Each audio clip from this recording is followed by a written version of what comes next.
What is going on, YouTube? So coming back today with kind of a different sort of video. So I've done a couple mock drafts on my channel. Today I wanted to do like a redraft. You've probably seen a couple on YouTube. A few people have done it already, whether it's NBA or NFL. It's something that's pretty popular to do, but today I wanted to do a 2015 NFL redraft. Go through the NFL draft and redraft where I think every player should have gone in the NFL draft up to this point. Obviously, it's hard to tell. One thing I wanted to say before I got into it was before you look at every single player where you think they should go, you kind of got to take into account that they've only had 1 year in the league. There's a few guys like, I guess one guy's Dante Fowler where, he got injured and it's, obviously you haven't seen him play yet. He could be the best player in this draft. You don't know that yet. So go ahead and start with the number 1 overall pick, and I have the Tampa Bay Buccaneers taking the quarterback out of Florida State, Jameis Winston. So obviously the same pick that the Buccaneers drafted originally. He was a Pro Bowler this year, and it seems the direction the Buccaneers are headed right now, that Jameis Winston really is the spearhead of it. It seems like a good fit between him, Mike Evans, and Doug Martin, and it seems like that offense is just going to eventually take off. Number 2, I got the Tennessee Titans selecting the quarterback out of Oregon, Marcus Mariota. So first 2 picks are exactly the same. Again, a lot like with Jameis Winston, I feel like even though the Tennessee Titans rebuilding project will probably take a little bit longer than the Buccaneers, this is a team that will be able to, really get shit done before the next few years rolls around. The fact they added DeMarco Murray to the mix on offense really feels like they'll be able to put it together real soon. So the number 3 pick, I have the Jacksonville Jaguars selecting the running back out of Georgia, Todd Gurley. Maybe the most talented player in this draft, obviously the highest selected in fantasy football this year. He just absolutely fucked shit up last year. He's a great running back. He's very talented. It was just the ACL tear and all the suspension things and off-field issues that weren't really off-the-field issues. He just signed his name on a helmet, and then he got suspended for a long time, and then had an ACL tear, had to deal with that too. That was the main thing. But the Jaguars, even though they do have TJ Yeldon and Chris Ivory, now they don't have a running back quite the caliber of Todd Gurley, and if they could redraft, that would be the guy. So number 4, I got the Oakland Raiders. I'm just going to try to go through this a little bit quicker now. I got the Oakland Raiders selecting Amari Cooper. Again, original pick. It's worked out good for them so far, and Amari Cooper could be a great star in this league. So 5, I got the Washington Redskins selecting Marcus Peters, a guy who was originally taken by the Chiefs, an absolute stud at cornerback. In my opinion, is going to be one of the best cornerbacks in the league for multiple years. This was actually a pretty good corner draft, and he was the best of them all. So at number 6, I got the New York Jets taking their original pick, Leonard Williams, defensive tackle out of USC. Number 7, I got the Chicago Bears selecting the linebacker out of UCLA, originally picked by the Minnesota Vikings, Kendricks, who's been an absolute stud so far. Haven't heard the name, then go look up some highlights or something. He's been great.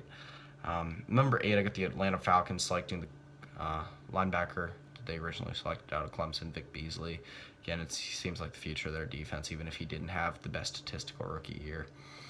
So at number 9, I got the New York Giants selecting the offensive lineman out of Iowa, Brandon Scherff. Originally selected by the Washington Redskins, kind of had a tough rookie year. Got better as the year went along, though. It seems like long term he'll have the career he was expected to have. So at number 10, I got the Los Angeles Rams, St. Louis Rams at the time, selecting the cornerback Ronald Darby. Again, like I said, a cornerback-heavy draft, and Ronald Darby's been great for the Bills so far. So at number 11, I got the Minnesota Vikings selecting the wide receiver out of Kansas State, Tyler Lockett, who was a Pro Bowler mainly for his return skills, but a guy who just seemed like he could break out in every way possible and just be one of the best receivers out of this class. The Vikings took a similar-sized player in Stephon Diggs, who's been great so far, but obviously Diggs wasn't a Pro Bowler, Lockett was. So number 12, I got the Cleveland Browns selecting the defensive end out of Mississippi State, Preston Smith. Finished up the year great. I believe he finished with around 6 or 8 sacks. So a guy deserving of a top 15 pick if you do redraft. Number 13, I got the New Orleans Saints selecting Dante Fowler. Again, I mentioned this earlier with Dante Fowler. I still think that he was one of the most talented players in this draft. Just that injury cost him his rookie year. So, and number 14, I got the Miami Dolphins selecting the defensive tackle out of Florida State, Eddie Goldman, a guy who I believe was a second-round pick in 2015. A couple defensive linemen out of Florida State really had a breakout, even though they were drafted in the second round. I'll get to the second one later. So at 15, I got the San Diego Chargers selecting Dorial Green-Beckham, a team that seems like they desperately need a second option. Green-Beckham, as I mentioned, just unlimited potential if he can, stay out of trouble, which that's just kind of the way he's been. It wouldn't be surprised if he gets back in trouble, but the way he finished up his rookie year was very promising. So number 16, I got the Houston Texans selecting the offensive lineman out of LSU, La'el Collins. Now, this dude would have been a first-round pick. If y'all remember last year, he got in trouble. Well, he didn't get in trouble. He was involved in a murder case before the draft. And a lot of teams wanted to stay away from that. And after that, he wasn't even drafted at all. And after that, it was like, after he was cleared, it was like an all-out race for him in free agency, and the Cowboys ended up getting him. So number 17, I got the 49ers selecting the cornerback. I believe it was out of UConn. Again, another guy that went to the Cowboys. Byron Jones, been spectacular for the Cowboys so far. Number 18, I got the Kansas City Chiefs selecting defensive end out of Florida State, Mario Edwards. I just mentioned that the second defensive lineman out of Florida State selected in the second round. That's really had a good rookie year. So number 19, I got the Cleveland Browns selecting the wide receiver out of West Virginia, Kevin White. Again, a guy very similar to Dante Fowler, where he could have a tremendous, technically it still would be his rookie year, but could have had a tremendous rookie year if not for injury. Was originally top 10 pick. So number 20, I get the Philadelphia Eagles selecting tackle Donovan Smith. One of maybe the best offensive linemen in this draft.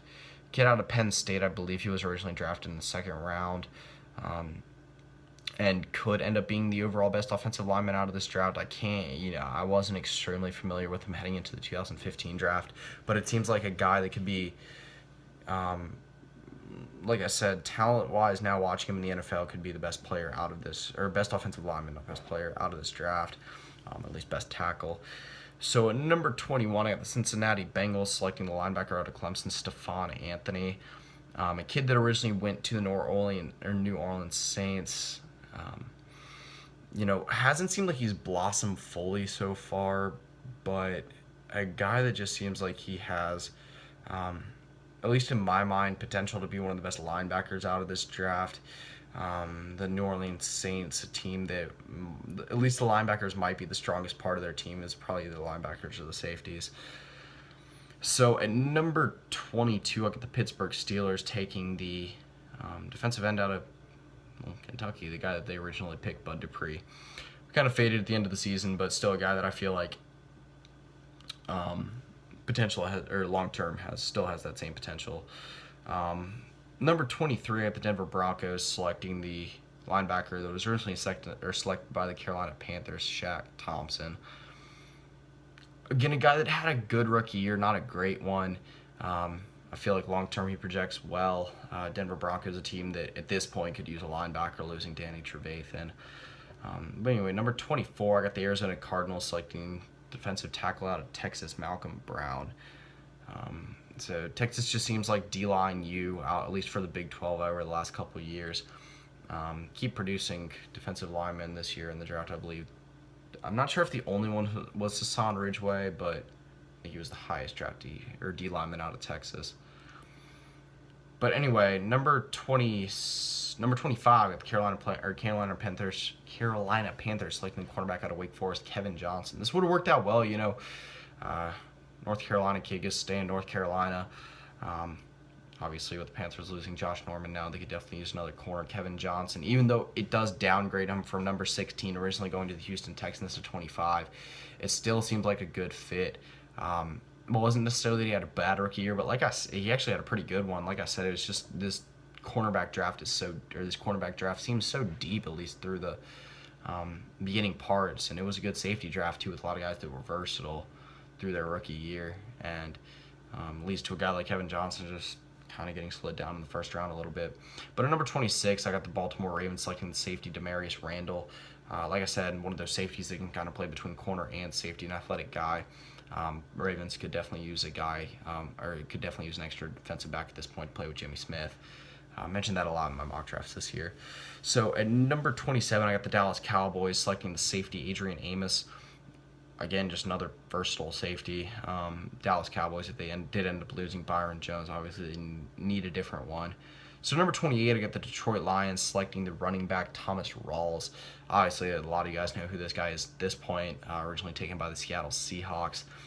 Detroit Lions, a team that took Amir Abdullah in the second round, who was an enormous sleeper last year. Thomas Rawls, heading into last year, was a barely known name, and then at the end of the year, after Marshawn Lynch retired, ended up taking the throne as the starting Seahawks back. Obviously, the Lions could use a running back to complement Matthew Stafford right now, especially since Calvin Johnson's done, and it seems like a bowling ball like Thomas Rawls would be able to do that. So at number 29, I got the Indianapolis Colts selecting the offensive tackle Rob Havenstein. Again, another team that needs an offensive lineman, or at least needed. They drafted pretty well for the offensive line this year. Horribly badly, Rob Havenstein would have ended up taking that spot. So at number 30, I got the Green Bay Packers selecting the wide receiver originally taken by the Minnesota Vikings, Stephon Diggs. Obviously, the Green Bay Packers would have liked having a backup receiver last year to complement Randall Cobb. Devontae Adams didn't end up living up to any sort of the expectations he was supposed to. I ended up taking my fantasy football league and was a pretty big disappointment. So at number 31, I got the New Orleans Saints selecting the linebacker Quan Alexander. Like I mentioned, the original one, they took Stephon Anthony if he was drafted earlier. Need another one, Quan Alexander, solid rookie year. Good fit, and there you go. So number 32, I got the New England Patriots selecting the running back originally drafted by the Arizona Cardinals, David Johnson. Again, a team that, even though they got Dion Lewis in the backfield now, seems like a decent long-term option. Having a guy like David Johnson has potential to be one of the best backs in the league this year. Obviously, they would take that probably over Dion Lewis, and it would be a good fit. Also, it seems like having a quick one-cut back that has the type of production, the type of yards per carry that David Johnson was able to pick up last year in a short time span would fit in very well with New England and the tough backfield it is to fit into there. So that pretty much does it for this video. Like I said, if you guys like this video, let me know just in the comments below what could be better about it, what other drafts you would like me to redraft, whether it be basketball or football. Again, it's pretty fun to do. It's fun to look back. Mock drafts are always fun, and being able to see guys that have already taken place in the NFL, it works out pretty well. Later, I will be doing my 2014 NBA redraft, and like I said, see how the NBA version of it goes. But that's pretty much it. See ya.